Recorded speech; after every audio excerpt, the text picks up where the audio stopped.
What's up, guys? This is Ross Christifulli, and you are listening to Freedom Marketer Podcast. Today, we got Akbar Sheikh on, so stay tuned. My name is Ross Christifulli, and welcome to Freedom Marketer Podcast. What is a freedom marketer? We are entrepreneurs who have created recurring revenue from multiple clients. Not everyone's a millionaire, but we are living life and loving every moment of it.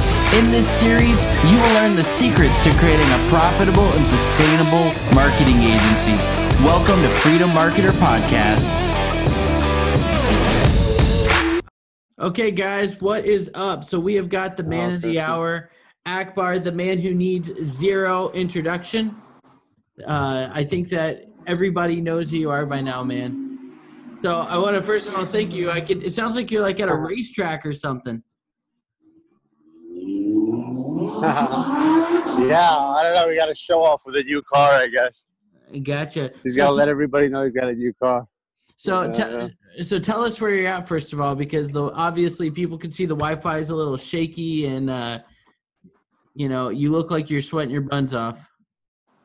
I mean, it's really weird, man. I'm in Sydney, which is like one of the most expensive places in the world, but they can't seem to manage. They can't seem to get good Wi-Fi, which is really weird. Yeah, no, man. I'm glad that I'm not there with you. Take no offense to that. But how's your mastermind going? Yeah, it's going cool, man. You talking about my event? Yeah, you're doing an event or something out there. Yeah, it's going cool, man. Just my first ever event. It was on my goals for 2018. So I'm just like, hey, let's check those goals off real quick, right away. And so, yeah, man, just another dream I'm trying to accomplish, but it's hard work, but I think it'll be worth it. Yeah, man. Now, I want to try to see if we can peel back some layers real quick. And my style, I don't know if anybody ever asks you some of the questions that I'm going to ask you for my audience, but they're questions that I think are really important to be addressed in the community because, you look at these people in these groups and you see all of this success the way that maybe the facade of how some people want it. But I think one of the reasons people are attracted to your style is because you kind of don't do that stuff. And so I wanted to for a digital marketer who's just starting out now, I was kind of hoping you could kind of drop a little bit of knowledge on really what people can do to avoid the noise and go straight towards the success.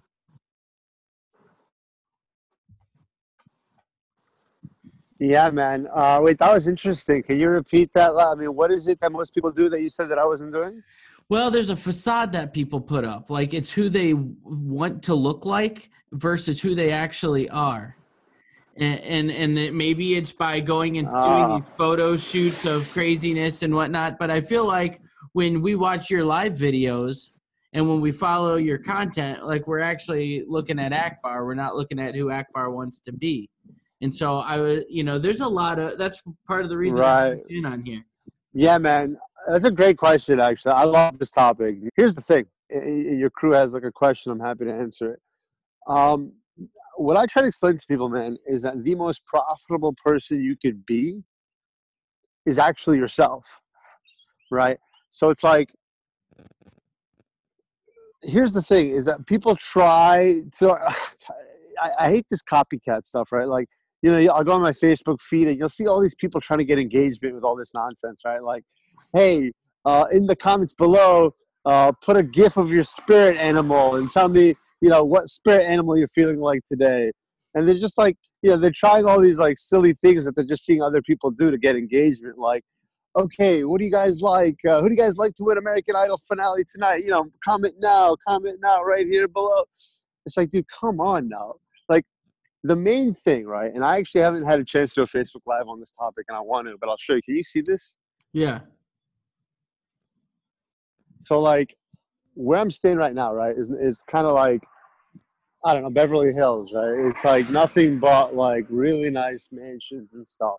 And I wanted to do a Facebook Live on this exact, and I just haven't had time on this exact topic.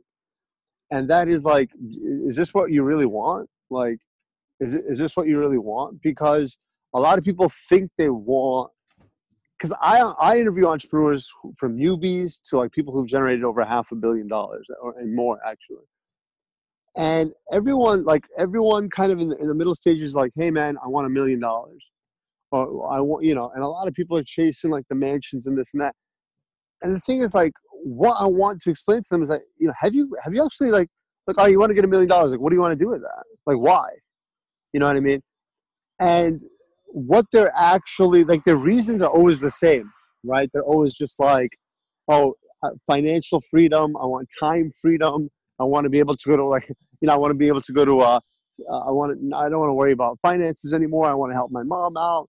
Whatever their answer is, you can boil it down to time and financial freedom. And the thing is like, you don't necessarily need $1 million to get what you're looking at.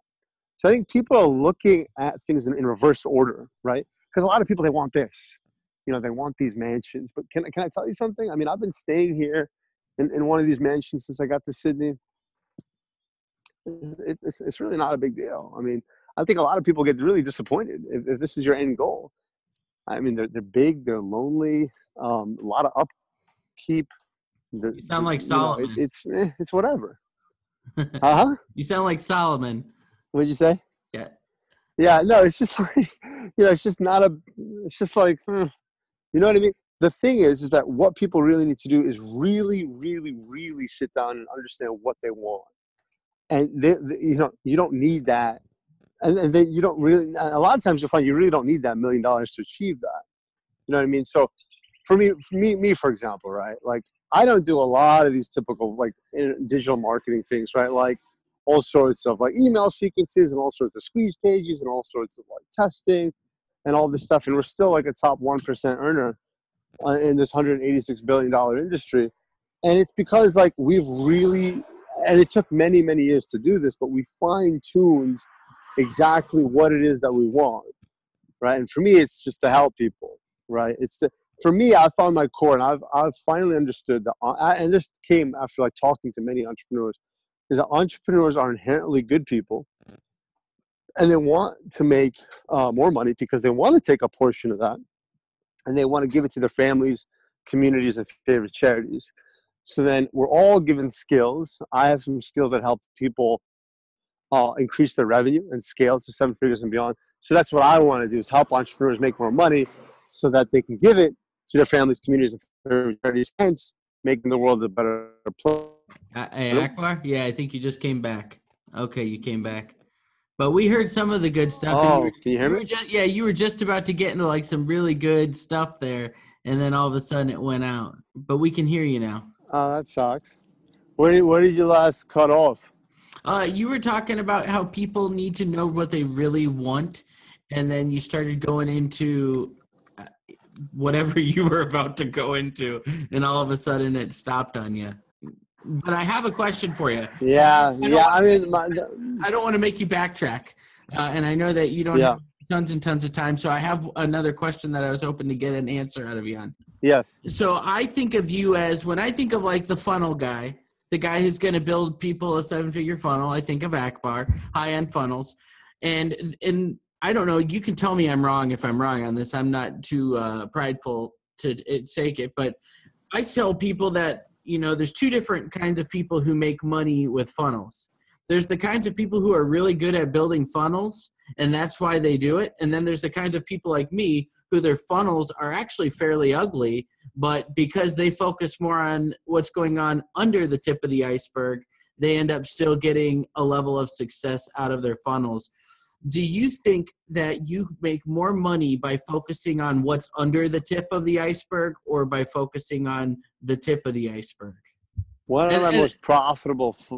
And we can talk about conversions rather than money, because I'm not saying going at this for money, but if we're trying to get a funnel to convert, and obviously we all have to live, so you have to have some sort of financials coming through a funnel. Go ahead. You understand what I'm getting at. I think one of my most profitable funnels is also one of my most ugliest funnels. I mean, it's really honestly about the messaging and the purpose. And I think a lot of people get lost in that. I think a lot of people get lost in the actual narrative of it. You don't need the world's prettiest funnel. You really don't. What you need is heart, and you really need people to like what you're offering and to align themselves with what you're offering. You know, I do a lot of coaching, so people, they want to be coached by someone that they align with and they like and they trust. So the only way for someone to like and trust you is for you to be yourself, and they don't necessarily care. I'll give you a perfect example of that, right? And again, this is based off an ugly funnel. So guy told me, right? He's like, hey, and he was about to pay me a large lump sum of money. He said, listen, man, I can afford to work with anybody. And he named some of the biggest names out there, right? He's like, I can work with Gary Vee, I can work with Grant Cardone, I can work with anybody, right? He's like, I want to work with you because you know what? Our beliefs align. And I like you and I trust you and I like what you stand for. And like right then, and this was a while back, like right then and there, I instantaneously was like, light bulb. It's like, you know what? Your competition is irrelevant. What do you think? You need a better looking funnel than the other guy? You don't.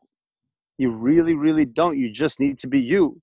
And the problem is when you just try to be someone else, you just try to copy, like, oh, this guy looks like he's doing well, I'm just going to copy his style.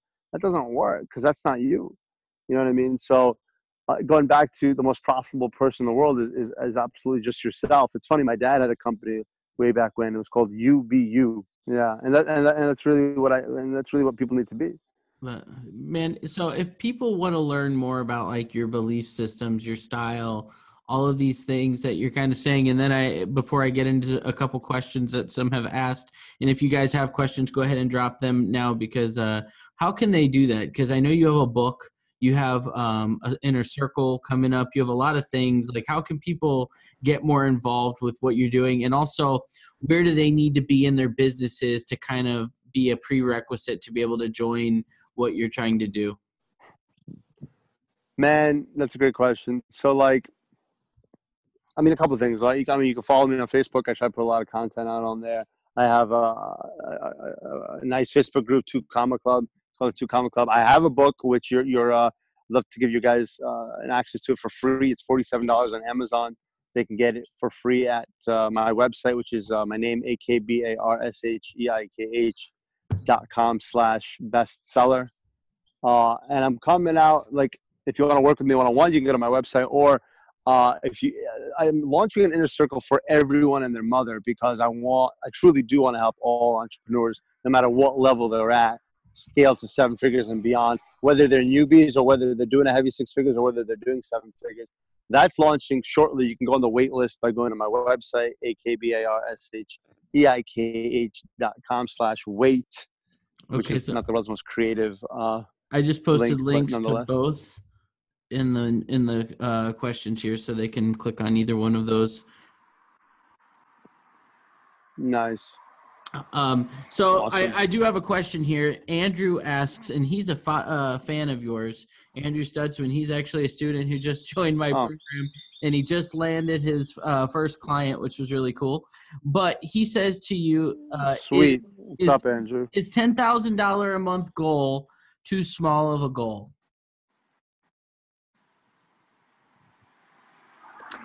It's a great question. Honestly, there's this great story, and I posted it, right? And oh man, I'll try to paraphrase it, right? And it's a little lengthy. I'll try to make it short. It's about this Mexican dude, and he's like, he was serving fish to an American businessman, right? And the American businessman was like, "Oh my God, this is delicious. This fish is the best fish I've ever had in my life.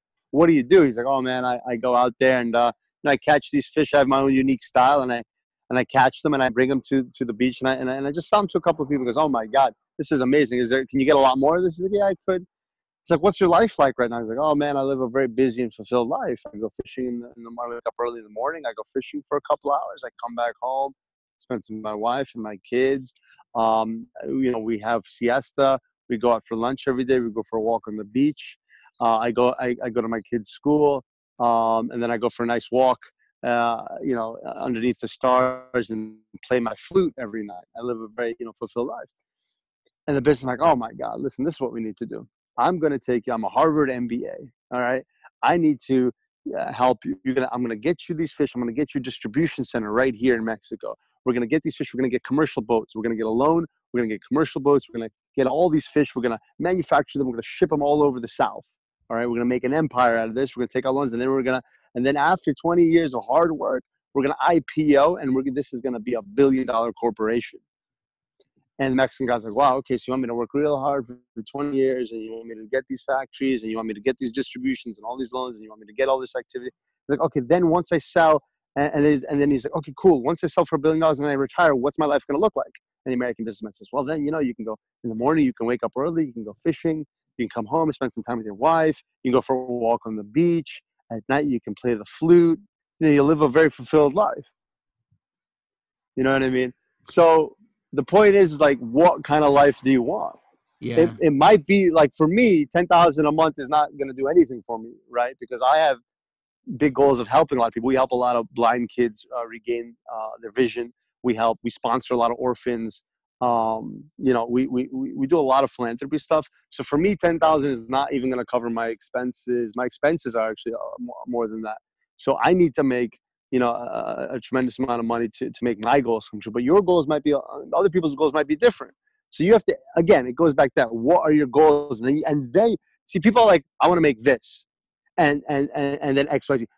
They're doing it the opposite. First, you need to be like, this is what I want to accomplish, and then reverse engineer. This is how much finances I need to make that happen, right? Like we have a budget in 2018 of $250,000 just to feed starving people. You know what I mean? So 10,000 a month isn't going to cut it for me. But hey, listen, your dreams, it might be more than enough. Yeah, but here's a good question that I even have kind of. Do you feel like, because some people struggle harder than others as far as pulling it all together. It's just how it is. But if you have the ability to pull it together and make a decent ton of cash, and you're not doing it for money, but you're doing it for helping people, do you then feel like maybe you have an obligation to maximize, because you are succeeding in this, you kind of have an obligation to do it to the fullest and give back because you have that ability to do it? It's almost like, I hate to use the word a superpower, but like you have this ability to all of a sudden make all this cash that you're not necessarily doing to live this high life with Lamborghinis, but you're doing it to help people. So now does it become an obligation? An obligation is an interesting word, but I mean, the bottom line is this, right? It's like, you're not going to find any successful people who are not giving. Like I haven't anyway. Like you're not going to find any people doing really financially well who don't give back. Look, in my life, my own experience, the more you give, the more you get back. But I think that people just are naturally good, inherently good, and they want to give back because they've been blessed. I think it's scientifically impossible on a molecular level. If someone's working hard every day and taking the right steps and doing 3 activities daily that's going to move their business forward, and they're not just doing the same thing over and over again, but they're actually making progress on a daily basis, they're organized, they're taking the right steps to scale, they're following the right coach, I think it's virtually impossible not to succeed. Like I've never met anyone who works daily at something the right way and doesn't succeed. You know what I mean? It's just people, most of the time, people just give up, right? Or they're just banging their head against the wall, trying the same thing over and over again, which is actually the definition of insanity. So, look, if you've made it, you're in the top percentile of the world, right? Because most people can't run a successful business. Most people don't have a successful business. So, if you do, you're one of the lucky few. You absolutely should give back. I personally like to give back at least 10%. Awesome, man. Well, hey, I appreciate all this. I know you got a lot going on, so I appreciate the time that you've given. I think that there's a lot of knowledge that Akbar just dropped from a level that goes deeper than just saying this is how you build a funnel.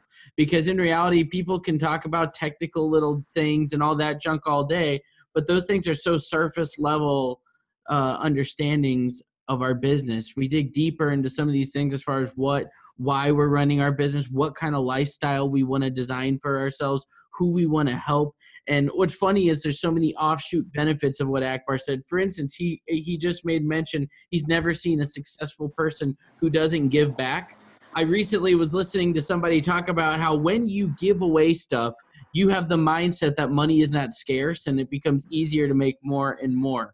And so it's just these like offshoot benefits that come from just genuinely being a good person business. So to everybody who's a follower and everybody who's listening to this, the message that I hope that they would take away is what, Akbar? The message that I hope everybody would take away is to be authentic, to have a purpose. And I understand like it might be frustrating because honestly, it took me many years to find a purpose. It was a journey. It was a journey that actually, during that journey, I ended up homeless. So it is a road, right? But I mean, like, after difficulty becomes ease, there is light at the end of the tunnel if you're struggling. I know it can be frustrating. I think true liberation and true freedom for me came when I put other people first. Like, I mean, truthfully, I can afford anything, right? But, like this stuff, it doesn't really interest me. You know what I mean? Like, the mansions, I mean, it just, look, we're wearing regular Nike sneakers. I don't know. I mean, we're not, I mean, people it's drive not by about don't that. think that. True freedom is true freedom is when you can help others and you can make an impact in the world. For me, like, recently a friend came up to me. He has an awesome app. It's an education app. He wants to make the world a better place. He was short on funds. He needed some. I said, sure, man, here you go. Recently, a guy came up to me, man, there's a whole bunch of poor people living here in Dallas. They don't have pillows and blankets. Can you give us? And what I said? I said, here, I said, go buy, and this is freedom for me. I said, go buy as many pillows and blankets as you guys need and send me the bill. Like, to me, that is freedom. That's my definition of freedom. And that is what I'm able to accomplish. So once you set yourself free. And once you set yourself free, the income just pours in because money becomes irrelevant. Your competition becomes irrelevant. That attracts everyone to your God-given skill set. And people just, I mean, honestly, people just call me now. And honestly, people just send me money at this point. They just message me, hey, man, I want to work with you. Where do I send the money? And it just, I mean, it doesn't happen overnight. But once you really hone in and you really work with your heart instead of your mind, then it just all becomes automated, man. Especially when you're trying to do good in the world. God helps you. Do good, obviously. What's funny is if someone right now is driving by and they see you and they're in their fancy car and they see you right now walking on the sidewalk, normal t-shirt, jeans, and Nike, right, scruffy, it looks like you're jamming out to tunes and music, they might look at this guy and be like, they might feel sorry for you because they're these rich, preppy looking people. But the question you have to ask is, are they experiencing happiness and also freedom? No, they're not. They're not. No, they're really not, by the way, because I know these people here. They're not. They're actually, they have a lot of problems, man. They have a lot because they're chasing happiness by buying big things, Now, listen, I don't want to be called a hypocrite. Now, I did just buy a Bentley, but the reason I bought a Bentley was because I wanted to help more people, and that Bentley gets me into certain like exotic country clubs where there's a lot of high power executives, and then we can connect and I can actually help them make more money, which will lead to more donations, which will make the world a better place. So, I bought that with a purpose. You see, I bought that with a purpose. So I'm not saying you can't buy nice things, but just have a behind it, though. Yeah, you know what I mean? Like, my thing is guitars. People would never know that. But, like, I don't have a Lamborghini. I don't have fancy wristwatches and things. But there's nothing wrong with having things that you love and like that are nice. If a Bentley is a nice thing, if a Lamborghini is a nice thing, I don't think... My brother's birthday... Sorry? Oh, no, I was just saying, like, I believe I'm right there with you. It's not having the nice things. It's okay to have something you like. It's the fruits of your labor. It's what you do with those things. Yeah. Yeah. I mean, like I I don't have a hairband on my wrist, but my brother, he likes nice watches. It's his birthday. So, I bought him a Breitling watch, and that makes me happy. You know what I mean? Because he's happy that he has, and he likes those things. So, we're able to do that.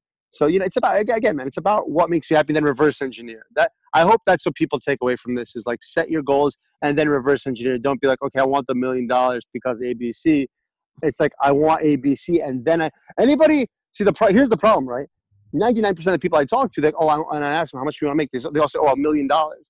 But that on its own is faulty by design. Because like, wait a minute, where'd you pull this number out? What hat did you pull this number out of? When I ask that question, people should have a very specific number. Like, oh, I want $780,000.